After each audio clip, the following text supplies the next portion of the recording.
Hay quienes son sabios y mueren ignorados. Hay quienes son idiotas y mueren aplaudidos. Pero los que mueven los hilos no necesitan ser ninguno. Solo necesitan una cosa, que tú nunca sepas quiénes son realmente.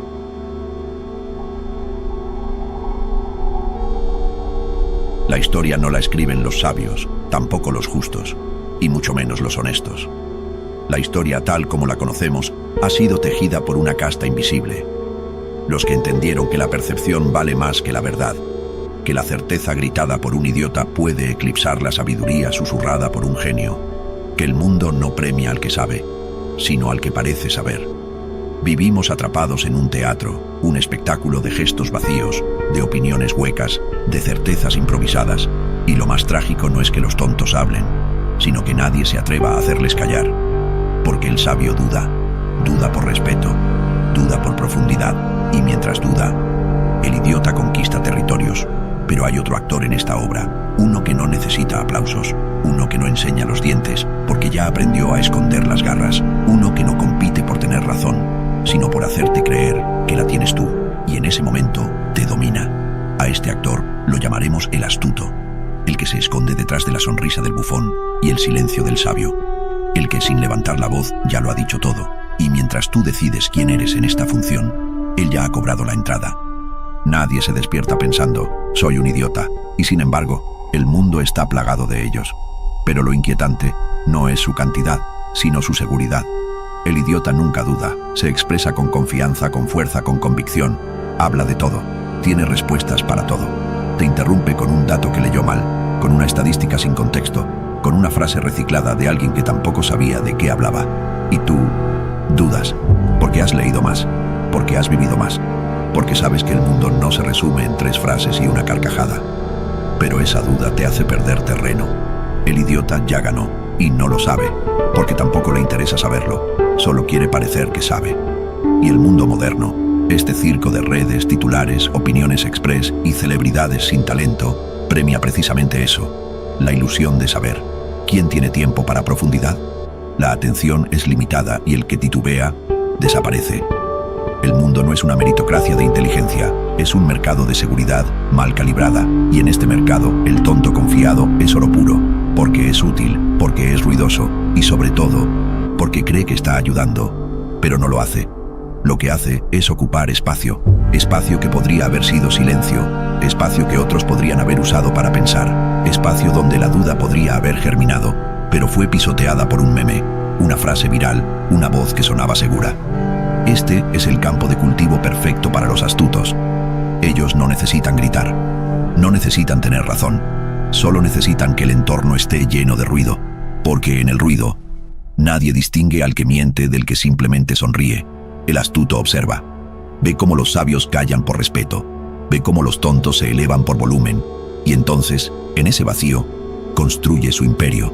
No es un sabio frustrado, ni un tonto con suerte. Es un parásito del sistema de percepción, un ingeniero de narrativas, un escultor de máscaras. Entiende que la verdad no necesita ser destruida, solo necesita ser irrelevante. El astuto no busca tener razón, busca tener control. Y para eso se disfraza, a veces de víctima, a veces de sabio, a veces de idiota, lo que funcione. Porque él no juega a tener razón, juega a hacer que tú creas que la tienes. Y mientras te sientes inteligente, él te manipula con una sonrisa. Y no hay nada más eficaz que alguien que se cree libre, siendo esclavo de su propia ignorancia. La línea entre sabiduría e ignorancia ya no existe. La hemos pisoteado tanto que ahora parece decorado, un fondo bonito donde cada uno proyecta su ego, su miedo, su personaje. Y en esa confusión, los más peligrosos no son los tontos, son los que aprendieron a usar la estupidez como herramienta. No es que sean listos, es que entienden que la verdad no es rentable, que decir lo correcto en el momento incorrecto te destruye, y que lo falso, si suena bien, si emociona, si tranquiliza, vende. Ese es el lenguaje del espectáculo. Vivimos en la era del formato corto, de la frase viral, de la verdad encapsulada en 10 segundos, y en ese entorno, el tonto se convierte en celebridad. No por lo que sabe, sino por lo bien que representa lo que otros ya creen. El tonto moderno es funcional, es carismático, seguro, decorativo, y sobre todo, sirve como pantalla, una pantalla detrás de la cual el astuto se mueve sin ser visto, porque el tonto habla, pero no manda. El sabio piensa, pero no actúa, y el astuto finge no estar. Es el asesor que susurra al oído del idiota con poder. Es el influencer que da voz al eslogan sin mojarse. Es el empresario que alimenta a la masa mientras predica humildad. Es el bufón que hace reír mientras cobra más que el rey. No busca reconocimiento, busca permanencia. Y para eso necesita que tú sigas confundido, que sigas creyendo que sabes, que sigas opinando de todo. Porque mientras más ruido haces, menos escuchas. Y mientras más seguridad muestras, menos dudas. Y cuando dejas de dudar, quedas a su merced. El astuto entiende la fragilidad del sabio. Sabe que la verdad requiere paciencia, contexto, profundidad. Y por eso nunca compite en ese terreno. Él compite en el terreno emocional, en el de la percepción, en el del espectáculo. Y ahí gana siempre, porque mientras tú buscas respuestas, él ya eligió las preguntas. Mientras tú debates con el idiota que grita, él mueve los recursos detrás del telón. Es invisible, pero omnipresente, como el humo, como la música de fondo, como ese pensamiento que no sabes de dónde vino, pero ya está dentro. Y si por un momento crees haber entendido todo esto, cuidado, porque puede que sin saberlo, ya estés representando un papel en su obra. Tal vez crees que eres sabio. Tal vez te enorgullece tu escepticismo. Tal vez te sientes distinto, despierto, superior. Y tal vez, justo por eso, te está usando ahora mismo. Porque el astuto no necesita masas obedientes, necesita egos inflados, tanto de los ignorantes como de los sabios. Porque ambos, si se sienten especiales, son igual de manipulables. Y ahí está el verdadero truco. No en manipular a los débiles, sino en hacer que los fuertes se crean inmunes, que los listos crean que ya entendieron todo, que los escépticos crean que ya son libres, que los sabios se crean astutos y que los astutos nunca se muestren. Ismael creía que la claridad bastaba, que si uno hablaba con precisión, si razonaba con calma, si evitaba los juegos de poder y las frases huecas, el mundo acabaría reconociendo la diferencia. No buscaba imponerse, no necesitaba ser el centro, solo quería que las cosas tuvieran sentido. En su entorno, siempre fue el que hablaba poco, el que escuchaba más, el que no se precipitaba. Tenía la convicción tranquila de que la verdad no necesita adornos, solo espacio, y que si los demás no lo veían aún, era cuestión de tiempo, porque el sistema, tarde o temprano, filtra la mentira, o eso pensaba. Nunca se burló de los que improvisaban, pero tampoco los imitaba, los observaba desde una distancia que confundía con respeto. Vio cómo muchos de ellos ascendían, cómo eran celebrados por sus ocurrencias, por su tono, por su rapidez artificial. Mientras tanto, él seguía afinando sus ideas, midiendo sus palabras, respetando los silencios. Porque para Ismael, hablar cuando no se tiene nada que decir era el principio del desastre. Pero el desastre no llegaba. Llegaban los aplausos, las promociones, las oportunidades, todas para quienes parecían tener certezas, aunque no supieran de qué estaban hablando, y aún así aguantó, no por orgullo, por fe, porque seguía creyendo que el mundo premiaba la lucidez, incluso si tardaba, que su papel era resistir con integridad, sin impostura, sin estrategia, que al final todo ese ruido caería por su propio peso. Lo que no sabía todavía es que el ruido no cae, el ruido se institucionaliza, se aplaude, se hereda, y cuando eso pasa, la lucidez se vuelve un defecto. No ocurrió de golpe. Fue una erosión lenta, como si la realidad fuera perdiendo densidad. Día tras día, la misma sensación. Sus ideas eran escuchadas, pero solo cuando otro las decía. Sus esfuerzos eran valorados, pero nunca en voz alta. Su coherencia era vista como rigidez, su silencio como inseguridad. Lo que él creía que era virtud empezaba a parecerle una carga, no porque dejara de creer en ello, sino porque empezaba a notar que no tenía ningún efecto. Vio cómo los que sabían menos eran escuchados más. Cómo quien hablaba con seguridad, aunque no entendiera nada, era percibido como líder. Cómo los espacios no se ganaban con contenido, sino con presencia. Y entonces, por primera vez, empezó a mirar a su alrededor con otra óptica, ya no con decepción, con sospecha, como si todo estuviera coreografiado para funcionar al revés, como si el sistema no estuviera roto, sino diseñado así desde el inicio. Una tarde tras otra reunión vacía, Ismael se quedó en la sala unos minutos, miró las sillas, la pizarra, las carpetas. Todo parecía real, todo tenía forma, pero algo no encajaba. Era como estar dentro de una escenografía. Todo se movía, pero nada avanzaba. Todo sonaba, pero nada decía. Y entonces lo supo. No fue una iluminación, fue un temblor interno, seco, definitivo. El mundo no premia la lucidez, la castiga. porque quien piensa demasiado retrasa el espectáculo, y el espectáculo debe continuar, aunque esté vacío, aunque sea falso, aunque ya nadie recuerde por qué empezó. Y fue ahí, solo, en ese cuarto en silencio, donde Ismael lo entendió. ¿Crees que el relato de Ismael es un caso aislado? La historia nos demuestra que no. Franz Kafka no escribió para cambiar el mundo, ni para denunciarlo, ni para embellecerlo. Escribió porque ya no podía soportar el papel que le habían dado. Nació en una sociedad que hablaba de progreso, justicia y sentido. Pero él solo veía absurdos disfrazados de normas, oficinas que no sabían qué gestionaban, leyes que nadie podía entender, puertas que nunca se abrían y personajes que obedecían sin saber por qué. Kafka no creía que el mundo estuviera mal. Creía que el mundo era un teatro sin guión, donde todos fingían que sabían actuar. En el proceso, muestra a un hombre que es acusado sin saber el motivo, y cuanto más intenta defenderse, más profundo cae en el sinsentido. En la metamorfosis, un hijo se convierte en un insecto, y la familia solo se molesta porque ya no puede trabajar. En el castillo, el protagonista intenta llegar a una autoridad superior, pero cada intento lo aleja más. Kafka entendía lo que muy pocos entendieron. La tragedia no es que el sistema sea cruel. La tragedia es que nadie se atreve a cuestionarlo, porque todos ya interiorizaron su rol. Él no fue un revolucionario. No gritó, no llamó a las masas. Solo escribió desde la grieta, desde ese lugar donde uno ya no cree en lo que ve, pero tampoco puede mirar a otra parte. Kafka no quería fama, no quería ser entendido. Le pidió a su amigo Max Brod que quemara todos sus manuscritos cuando muriera, porque intuía que sus libros no eran literatura, eran confesiones peligrosas, no porque revelaran secretos del poder, sino porque exponían algo peor, la estructura absurda que sostiene todo lo que damos por hecho. Sabía que el teatro no tenía salidas, que los actores no sabían que actuaban, que el público aplaudía sin entender la obra y que él había dejado de pertenecer. Por eso su vida fue mínima, repetitiva, escondida.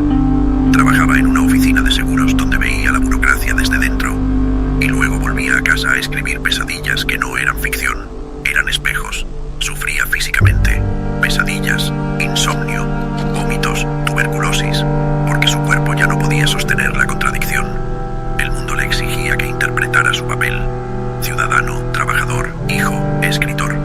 Pero él ya no podía hacerlo sin vomitar, ¿verdad? Y aún así no atacó a nadie, no culpó al sistema, no se rebeló con gritos, solo dejó constancia.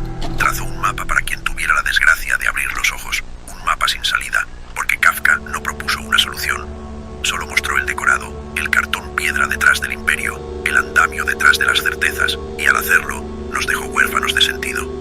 Porque si todo es teatro, ¿qué queda cuando uno deja de actuar?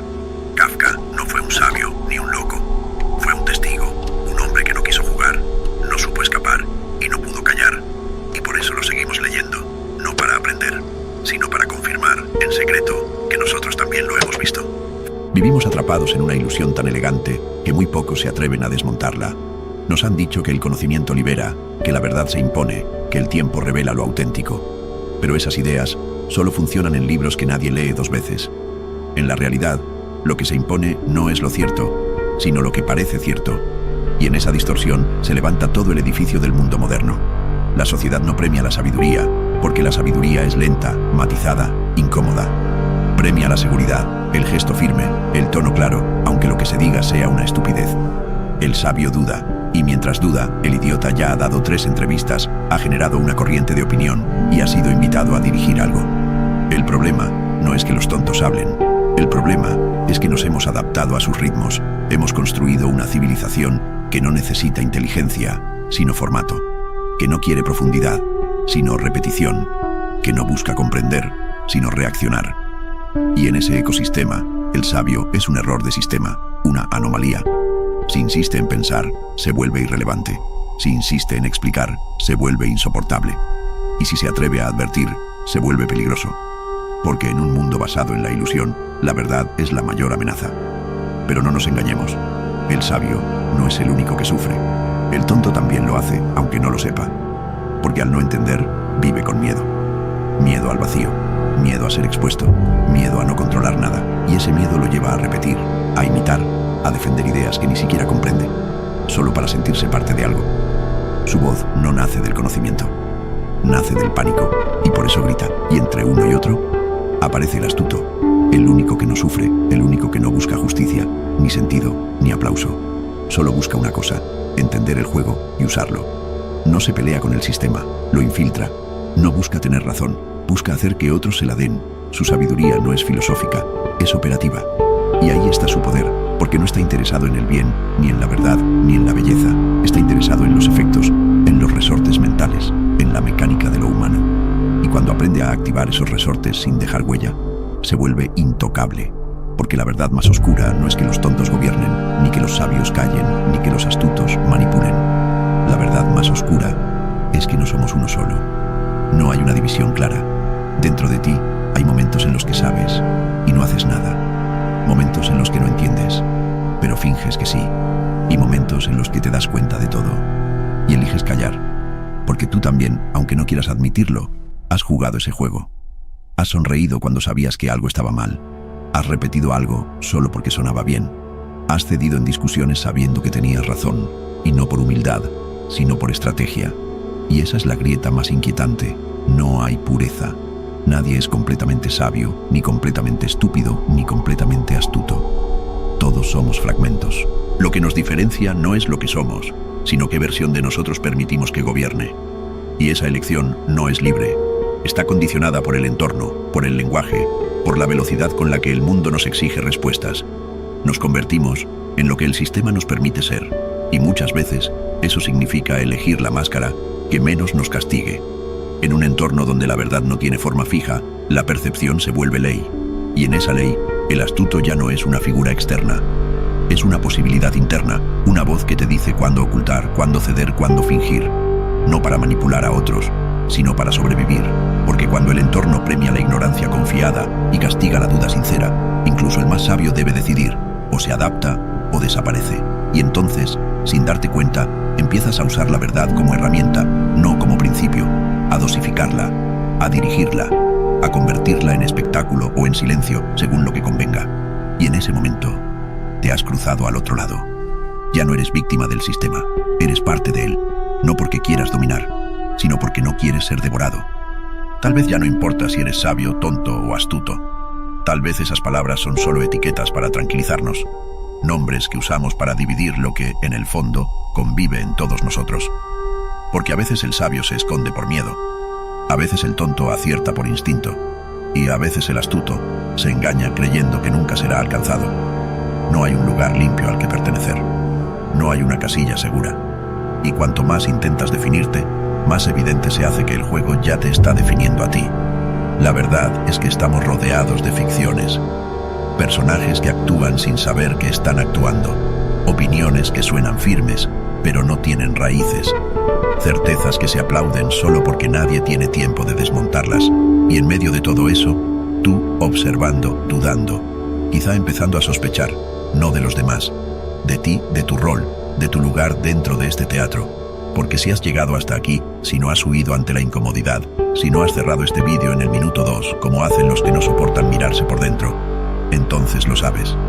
Esto no era solo sobre los demás, era sobre ti. Y por eso, si de verdad has llegado hasta el final, escribe en los comentarios: dejo que crean que no entendí. Porque si puedes escribir eso, es que ya no estás peleando por parecer. Has decidido operar desde otro sitio, desde la calma del que sabe, desde la astucia del que observa sin ser visto, desde la claridad de quien ha activado el cambio de paradigma.